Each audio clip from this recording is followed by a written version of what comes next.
learners, welcome to this new class. In this class, we are going to learn about the chapter Life in the Deserts. It means कि जो desert में रहने वाले लोग हैं या वहाँ पर रहने वाले एनिमल्स या वेजिटेशन है, वहाँ पर उनकी लाइफ क्या है या किस कंडीशन में वो रहते हैं। तो डेजर्ट्स क्या होते हैं? डेजर्ट ऐसी जगह होते हैं जहाँ पर या तो ज़्यादा ही हार्श टेम्परेचर हाई होगा या फिर टेम्परेचर बहुत ही कम होगा, है ना। या तो बहुत सनी टेम्परेचर होगा या तो बहुत कोल्ड टेम्परेचर, या बोल सकते हैं कि कम टेम्परेचर होगा। तो डेजर्ट एरियाज़ हैं वो वर्ल्ड की बहुत अलग अलग जगह पर पाए जाते हैं। कुछ जगह पर तो आग जैसी गर्मी होती है और कुछ जगह बर्फ़ जैसे ठंडे होते हैं। These are characterized by low rainfall, scanty vegetation and extreme temperatures. ये किस तरीके से जाने जाते हैं कि यहाँ पर लो रेनफॉल होती है, वेजिटेशन की क्वांटिटी भी कम होती है और एक्सट्रीम तरीके से मतलब एक्सट्रीम टेम्परेचर जो होता है वो वहाँ पर रहता है। और इस टेम्परेचर पे ही डिपेंड होते हैं कि वो डेजर्ट हॉट होगा या कोल्ड होगा। यदि टेम्परेचर ज़्यादा है तो डेजर्ट हॉट है, टेम्परेचर बहुत कम है तो डेजर्ट कोल्ड है। अब ऐसा ही एक हॉट डेजर्ट है जहाँ पर टेम्परेचर बहुत ज़्यादा रहता है, वो है सहारा डेजर्ट, जो कि साउथ अफ्रीका में पाया जाता है। ये वर्ल्ड का सबसे बड़ा डेजर्ट है। यहाँ का एरिया है 8.54 मिलियन। ठीक है। ये सहारा डेजर्ट 11 कंट्रीज़ को टच करता है। कौन कौन सी? Algeria, Chad, Egypt, Libya, Mali, Mauritania, Morocco, Niger, Sudan, Tunisia and western Sahara. ठीक है। तो ये जो 11 कंट्रीज़ को ये सहारा डेजर्ट क्या करता है? टच करता है। और यहाँ पर कैसी कैसी चीज़ें पाई जाती हैं? यहाँ पर रेतीले मैदान होते हैं, रॉकी सरफेसेस होते हैं। ठीक है। और रॉकी सरफेसेस की भी जो हाइट होती है वो अराउंड 2500 मीटर तक की हाइट तक ये पाए जाते हैं। ये मैप में आप देख सकते हैं, ये सहारा डेजर्ट दिखाया गया है स्किन कलर में, और उसके आसपास वो जिस 11 कंट्रीज़ को टच करता है वो भी इंडिकेट किया गया है। अब क्लाइमेट, सहारा डेजर्ट में क्लाइमेट कैसा होता है? तो सहारा डेजर्ट में बहुत ही ज़्यादा हॉट क्लाइमेट और पार्च ड्राई, मतलब बहुत ज़्यादा ड्राई होता है। यहाँ पर रेनी सीजन कम दिनों के लिए आता है। स्काई मतलब आसमान में बादल नहीं रहते हैं और आसमान साफ रहता है। यहाँ का जो मॉइस्चर होता है वो जल्दी से जल्दी इवेपोरेट होता है। डेज में तो मतलब जो दिन का टाइम होता है तब तो बहुत ज़्यादा हॉट रहता है, लेकिन रात के टाइम पर जो टेम्परेचर होता है वो बहुत ही कम हो जाता है। रात में बहुत ठंड बढ़ जाती है। अब वहाँ पर फ्लोरा और फोना कैसे होते होंगे, मतलब वेजिटेशन और एनिमल्स की जो हैबिटेट्स हैं या एडेप्टेशन है वो क्या होती होंगी सहारा डेजर्ट में? तो वहाँ पर डेट पाम्स, अकेकिया, ये सब ग्रो होते हैं। और ओसेस में ये जो ग्रीन आइलैंड्स होते हैं वहाँ पर डेट पाम्स मतलब पिंड खजूर को ग्रो किया जाता है। ठीक है। अब क्या है? Camels and hyenas, jackals, foxes, scorpions और भी कई वेराइटीज स्नेक्स और लिजार्ड्स की यहाँ पर पाई जाती हैं। अब लोग कैसे रहते होंगे? तो सहारा डेजर्ट में जो क्लाइमेट होता है वो बहुत ही ज़्यादा हार्श होता है, तो लोग अलग अलग तरीके की एक्टिविटीज़ को परस्यू करते हैं। यहाँ पर कुछ लोग होते हैं, लोगों का ग्रुप होता है जिसे हम क्या कहते हैं? बिदोइंस कहते हैं, या ना तुआरेग्स भी बोला जाता है। ये नोमैडिक ट्राइब्स मतलब घुमंतू ट्राइब होते हैं। ये क्या करते हैं? गोट्स, शीप, कैमल, हॉर्सेस को पालते हैं और इनका जो मिल्क और हाइड्स होता है उसको यूज़ करते हैं और उससे अलग अलग चीज़ें भी बनाया करते हैं। सहारा में जो ओसेस है और नील वैली इजिप्ट में जो ओसेस है वहाँ के आसपास ही जो पॉपुलेशन होती हैं सेटल ज़्यादातर वहीं होती हैं। ठीक है। यहाँ पर राइस, वीट, बार्ले ये सब वेजिटेशन ग्रो होता है। अब यहाँ पर ऑयल की डिस्कवरी होती है और ये ऑयल हर पूरे वर्ल्ड में बहुत ही ज़्यादा डिमांड में है। अल्जीरिया, लीबिया, इजिप्ट ये तीनों कंट्रीज़ मिलकर साथ में सहारा डेजर्ट को ट्रांसफॉर्म कर रही हैं, मतलब एक रिसोर्सफुल डेजर्ट बना रही हैं। ठीक है। यहाँ पर बहुत सारे चेंज आ रहे हैं, बड़ी बड़ी बिल्डिंग्स बन रही हैं, ट्रक्स पहले जो कैमल सॉल्ट ट्रेड में यूज़ करते थे अब वो ट्रक्स के साथ रिप्लेस हो रही हैं। ठीक है। और जो टर्गीज़ जो हैं अब वो फॉरेन टूरिस्ट को गाइड करते हुए नज़र आते हैं।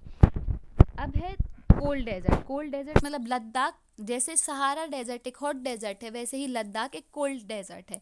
इसके बारे में पढ़ना है। तो ग्रेट हिमालयाज़ की ईस्टर्न साइड में जम्मू कश्मीर में ये लद्दाख पाया जाता है। ये काराकोरम मतलब जास्कर माउंटेन्स के ऊपर एक काराकोरम रेंज है, वहाँ पर इसकी लोकेशन है।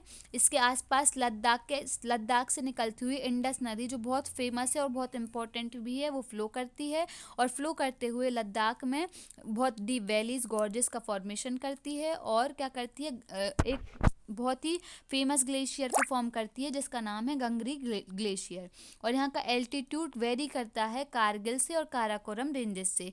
इसका एल्टीट्यूड हाई है, इसी कारण यहाँ पर जो कोल्ड क्लाइमेट होता है वो बहुत कोल्ड और ड्राई होता है। ठीक है, एयर भी जो होती है वो थिन होती है और सन की हीट्स को फील करने में मतलब फील होती है। और कभी कभी यहाँ का समर में टेम्परेचर 0 डिग्री के थोड़े ही ऊपर रहता है और नाइट में तो इनका टेम्परेचर -30 डिग्री सेल्सियस से भी कम हो जाता है। ये आप देख सकते हैं इसमें लद्दाख की लोकेशन काराकोरम रेंज में जम्मू कश्मीर के ईस्टर्न साइड में इसकी लोकेशन है। रेन शेडो एरिया में जो रेनफॉल होती है वो 10 सेंटीमीटर से भी हर साल कम होती है। यहाँ पर इन एरियाज़ में freezing winds, burning hot sunlight को फील किया जाता है और कुछ सनस्ट्रोक, और यदि हम सन में मतलब सूर्य की रोशनी में बैठे हैं तो हमें सनस्ट्रोक बहुत ही ज़्यादा होंगे। और जितना बॉडी हमारी फ्रॉस्ट मतलब छाया एरिया में बैठी है वहाँ पर बहुत ठंड उसे लगेगी। अब फ्लोरा और फोना, वहाँ पर फ्लोरा और फोना कैसे हैं ये देखना है। तो वहाँ पर अलग अलग तरीके के ग्रासेस, श्रब्स पाए जाते हैं। ठीक है, ग्रासेस और श्रब्स अलग अलग तरीके के पाए जाते हैं। समर में वहाँ पर एप्पल्स, एप्रिकॉट्स, वॉलनट्स को ग्रो किया जाता है। एनिमल्स भी होते हैं जैसे कि वाइल्ड गोट्स, वाइल्ड शीप, याक और अलग स्पेशल काइंड के कुछ डॉग्स भी होते हैं। अब लोग कैसे रहते हैं, तो वहाँ पर लद्दाख में गोमपास कुछ ट्रेडिशनल बुद्धिस्ट मोनेस्ट्रीज़ हैं जो लद्दाख में पाई जाती हैं। और कुछ फेमस मोनेस्ट्रीज़ और भी हैं जो कौन सी हैं, हेमिस, तिक्शे, शे और लमायूरू। ठीक है, समर सीजन में जो पीपल होते हैं वो बहुत बिजी होते हैं, वो कल्टीवेशन में बहुत ज़्यादा बिजी होते हैं। और क्या क्या कल्टीवेट करते हैं, बार्ले, पोटैटोज, पीस, बीन्स और टर्निप। और जब the climate in winter months is so harsh that people keep themselves engaged in festivities and ceremonies। और क्लाइमेट जब बहुत विंटर में जब बहुत हार्श होता है उस टाइम पे पीपल अपने आप को फेस्टिविटीज़ और सेरेमनीज़ में ही एंगेज रखते हैं। यहाँ की जो वेमेन होती हैं वो बहुत हार्ड वर्किंग होती हैं, घर के काम के साथ साथ वो फील्ड पर और बिजनेस शॉप्स को भी मैनेज करती हैं। लेह लद्दाख की कैपिटल है जो उसको रोडवेज और एयरवेज दोनों से कनेक्ट करती है। नेशनल हाईवे 1A लेह को कश्मीर वैली के साथ जोजिला पास के थ्रू कनेक्ट करता है। ठीक है, अब यहाँ पर जो टूरिज्म एक्टिविटी है वो भी ज़्यादा देखी जाती है। मतलब इंडिया के लोग भी यहाँ घूमने आते हैं और अब्रॉड से भी यहाँ पर लोग घूमने आते हैं। The visits to the gompas treks to see the meadows and glaciers witnessing ceremonies and festivities. क्या करते हैं, वो गोमपास देखने जाते हैं, मीडोज पे भी जाते हैं, ट्रैकिंग करते हैं, ग्लेशियर्स देखने जाते हैं और जो उस टाइम पर सेरेमनीज़ और फेस्टिविटीज़ होती हैं उन इम्पोर्टेंट एक्टिविटीज़ को भी देखते हैं। यहाँ पर लोगों की जो लाइफ है वो भी मॉडर्नाइजेशन की ओर आगे बढ़ रही है। But the people of Ladakh have over the centuries learn to live in balance and harmony with nature. लेकिन जो यहाँ के लोग हैं उन्होंने नेचर के साथ हारमनी के साथ रहना और बैलेंस बनाना सीख लिया है।